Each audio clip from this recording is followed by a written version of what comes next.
Hello, and welcome to Message in the Middle with Marianne. We all know that life is hard, right? It's messy, it's unpredictable, but it can be wonderful all at the same time. My hope is that we can take a deep dive into self-development topics and explore life's lessons through book clubs, conversations, and interviews.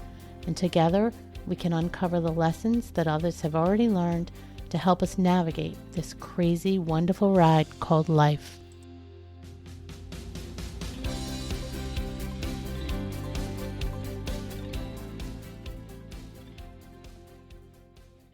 Hello and welcome to Message in the Middle with Marianne, and today you have me, Marianne.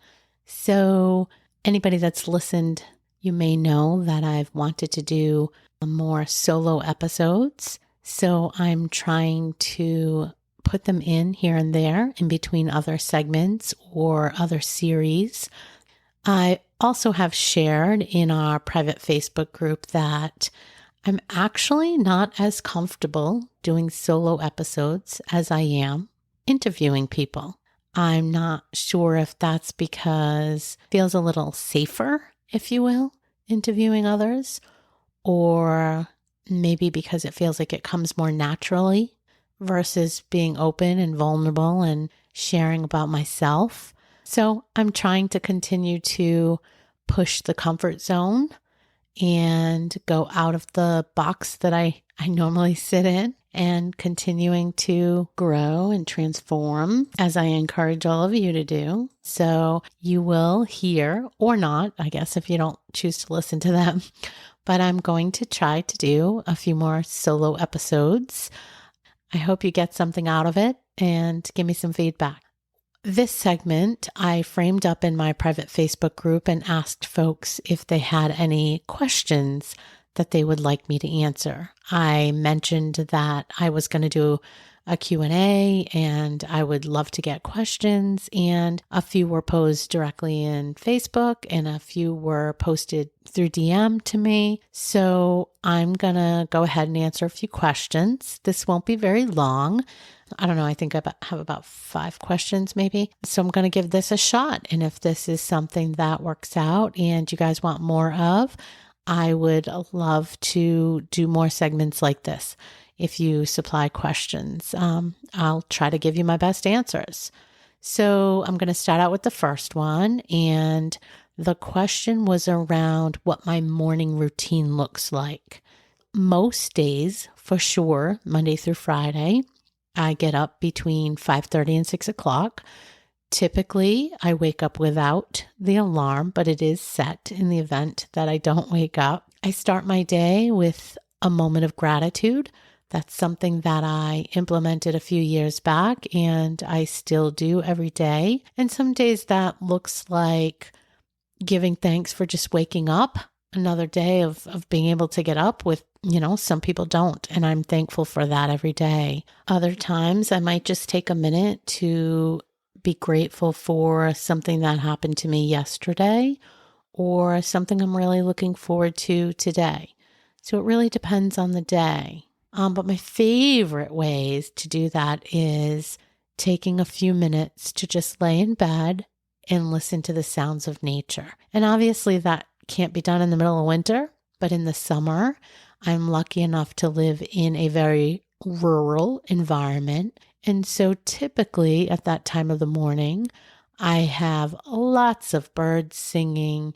I have a friendly neighborhood turkey that gobbles very loudly, what feels like right under my window, but it's actually up the street.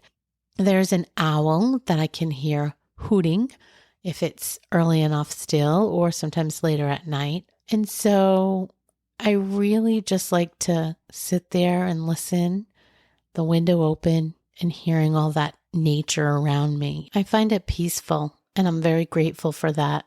And I'm grateful for the fact that I'm able to tune into it and to recognize it. Like most, nature definitely keeps me feeling grounded.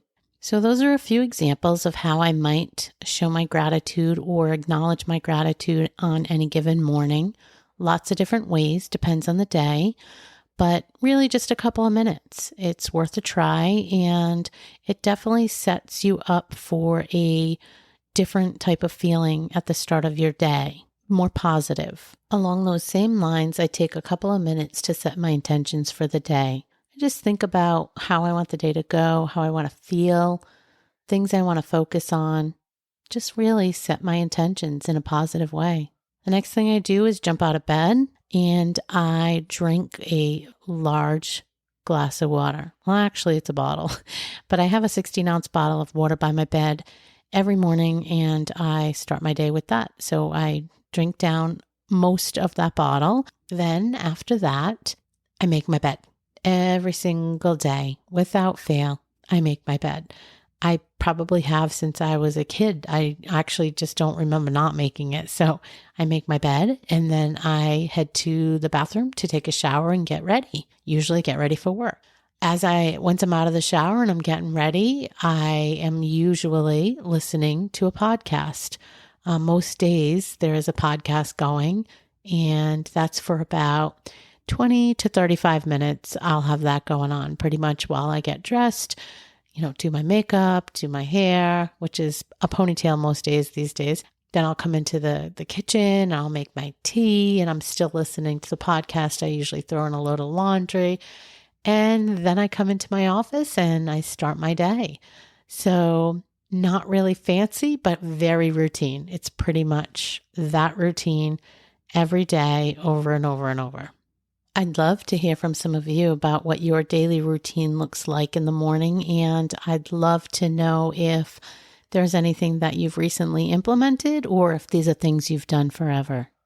The next question that I was asked was, what's one thing that I struggle with the most since I lost my weight?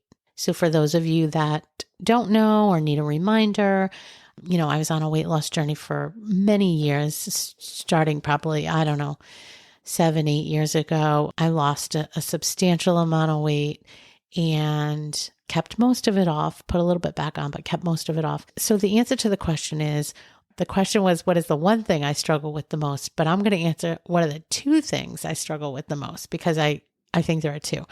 So I think snacking is the number one.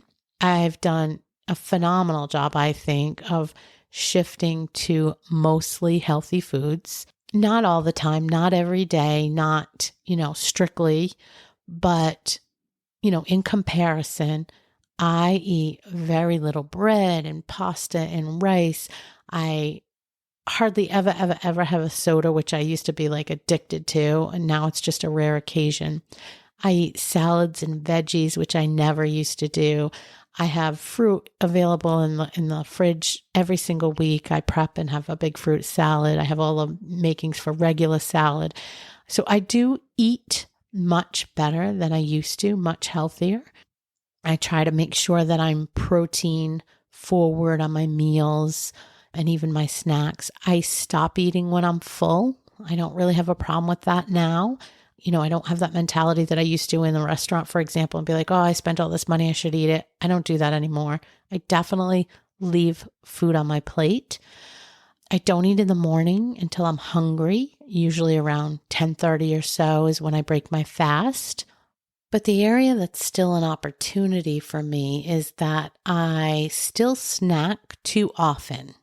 I'm looking for snacks even when I'm not hungry. And that includes at night after dinner.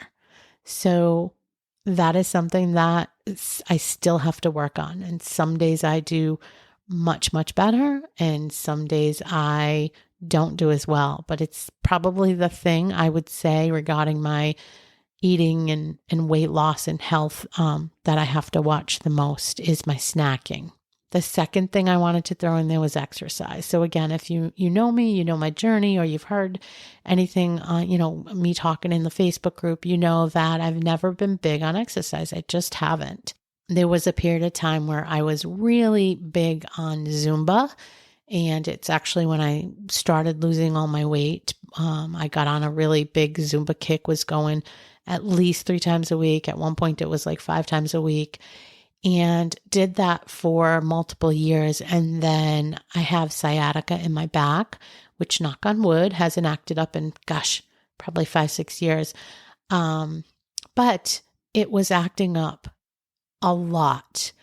And I was able to tie that to the Zumba because I had, zeroed in on going to a specific classes with specific instructors, and the dances that we were doing, just the repetition of those kind of motions, it was setting it off. So I would take a break and then I would be fine. And then I'd, go back a month or two later and it would start again. And so I just had to take Zumba out of the equation because it was just too painful to keep having that sciatica flare up. So outside of that, I've never really found anything that I truly love enough to do every single day over and over or want to do. Recently, I've started using a virtual reality exercise program called Supernatural, and I'm having fun with that. I have just taken a pause on that. Some of you know that I had poison ivy from head to toe, and it was really not a lot of fun.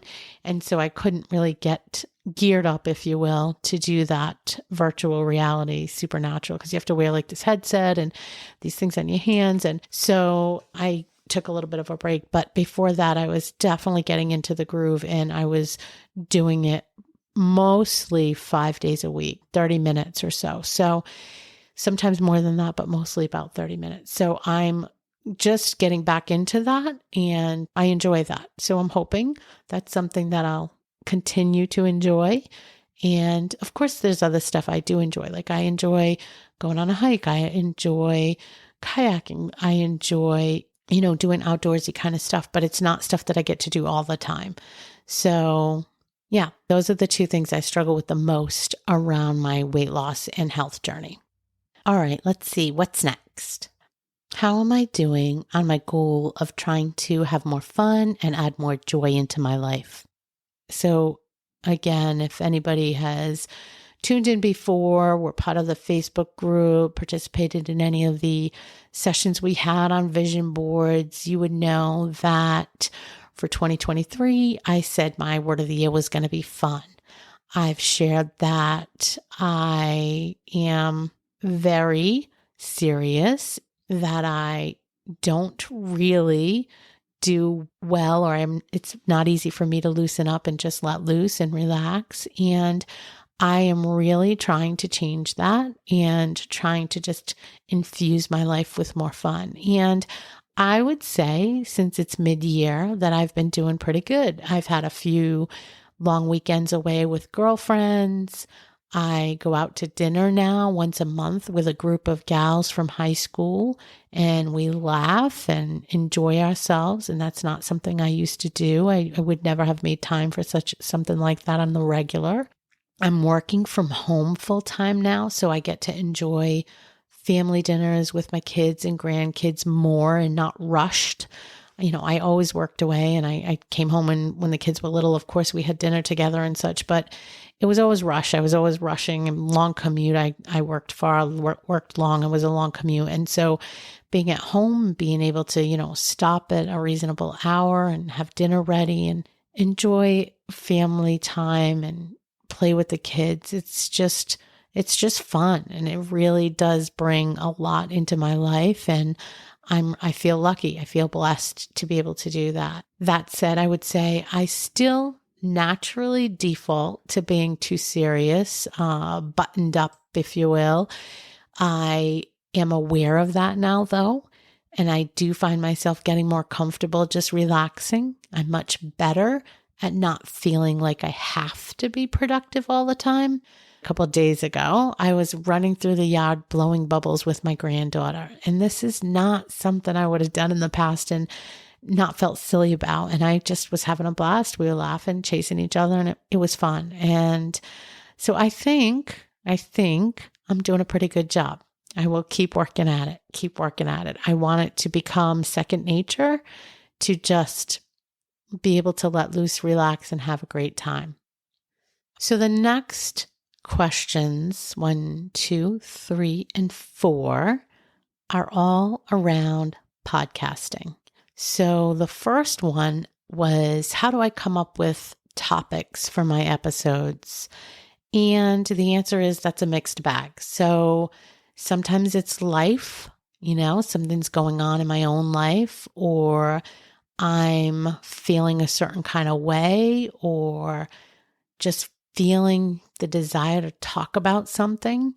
I do research, so I often check out TED Talks. And as you already heard, I listen to podcasts, so I can hear a lot of topics that are out there that get good conversations going and things that interest me. I typically are things that'll interest you guys in this group, so I can find things that way. People in the group have asked me to do certain episodes or certain categories of episodes. And so I listen to that. And friends, friends might be talking about a certain topic or something going on in their life, and it prompts me to want to do some research on it or to get some expertise on it. So those are kind of the most general ways, or the most common ways for me to come up with a topic. How do I find and book guests for the show? Once I find out the topic I want to do, there's several ways. So depending on how I got the topic, for example, if I saw a TED Talk on something that I think would be a great conversation or of interest to this group or provide value, I might reach out to that person. There is Facebook forums for podcasters and for people that want to be on a podcast, that have either published a book or they have certain expertise, they're trained in something, and they want to put themselves out there and get their message out there. So there's lots of forums where I can put a post out there and say, I'm looking for X, Y, and Z. As an example, when I was doing the rest and play or the sleep episodes, I put a post out and said, hey, do you have expertise in this? Are you trained in this? If you are, let's connect so we can see if we're aligned and can collaborate. And so then once I get somebody that seems aligned or has the topic, or I've reached out to, I typically book a connection call. Usually lasts about 20 minutes. And I just learn a little bit more about the person, what their talk track is, what their experience and expertise is, what their training is, and personality, because I want to have authentic connections with people. I want to learn from people. But I want it to be a give and take, and I want it to just feel natural. So I do choose people that fit. And I definitely have told people that I don't think they're a fit, or that we're not aligned, or our messages don't sync up, and that's okay. Okay, so that's how I book and find guests. The next question about podcasting was, what are some of the lessons that I've learned from my podcasting journey? So that one's interesting. I thought about that for a little bit, and I'd say I have a handful. The first one you may have heard me talk about before, and that's that it's okay to be messy. I was someone that really made strides to be quote unquote perfect, to have everything planned out, to make sure, all the T's were crossed and all the I's were dotted. And I procrastinated just a little bit about getting started with the podcast because I didn't think I knew enough. I didn't think I was ready, quote unquote ready. I wasn't sure if I could do X, Y, and Z. And so what I've learned is it's okay to be messy. I'll use the word messy. That's the word I was taught, and it's true.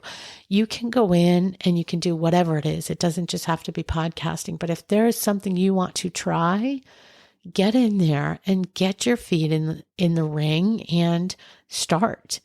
And as you go, you will learn. You will learn what you like, what you don't like. You will learn how to do things better. If you're good at it, if you're not good at it, if it doesn't feel like the right thing, but it's okay to go in without all the answers. It's okay to go in messy and just start. I'd say another thing that I learned is to lean in to something that is calling you. And I know it sounds a little hokey, but there was definitely something calling me to do this. And I again, some of you may remember the history, but I talked about this very early on when I was getting started, maybe in the trailer, I'm not sure, for the podcast before I even launched. But I can remember being, I don't know if it was elementary or early middle school, but I had this thing for talk radio, and I would love to call in and be on the radio, not like normal kids who wanted to be on like the music. I wanted to be on, and I always listened to talk radio. And so, yeah, this isn't exactly talk radio, but it's similar. And so I feel like there was something, either I had a bug for it back then or something instilled in me back then. And whatever that thing was that really made me want more of it, made me be interested in it, called out to me. I feel like it was still there. And for years and years and years, it was hidden. But listen, I had a really, really long commute every day. And guess what I listened to on the radio? Talk radio. I did not listen to music. I listened to talk radio.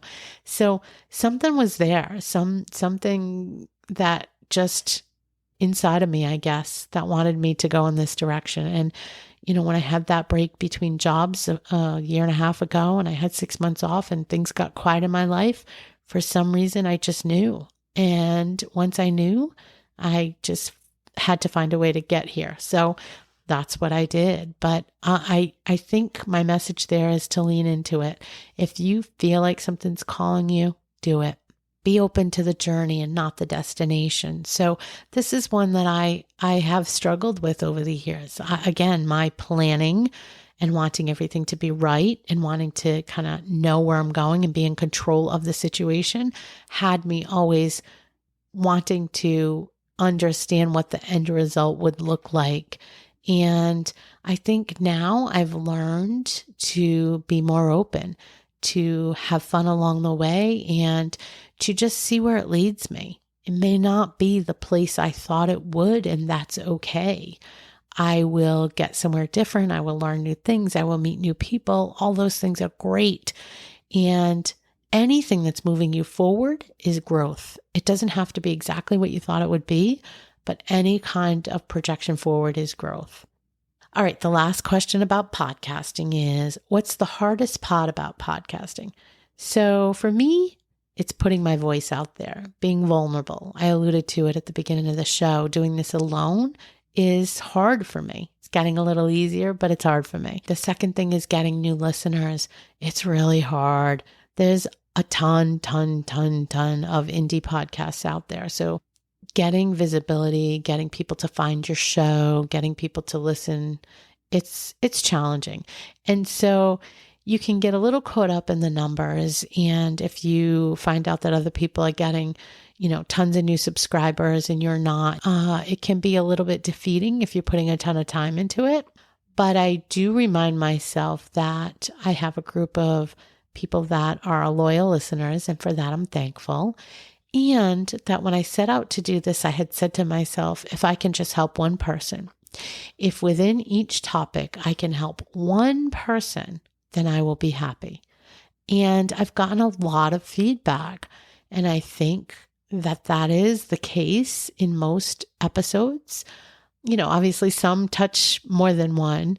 And I'm sure there's one or two out there that didn't necessarily connect with anybody. But I think for the vast majority of the episodes I've put out there, they are adding value and I am connecting with people and helping. So that's my goal, was to really be able to bring good information and help people. So I hope I'm doing that. And the last one is time, just time.